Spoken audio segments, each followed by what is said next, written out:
All right, here's a Sharpfinger fully cured. It's like 3 coats. There's our wrap and everything on there. And just so you guys know, the wrap is purely decorative. It doesn't have to be there.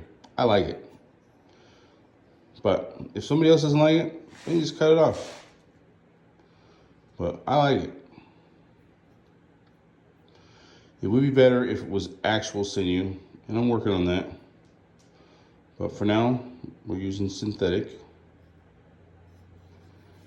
And that's a good looking skinning knife right there. It really is.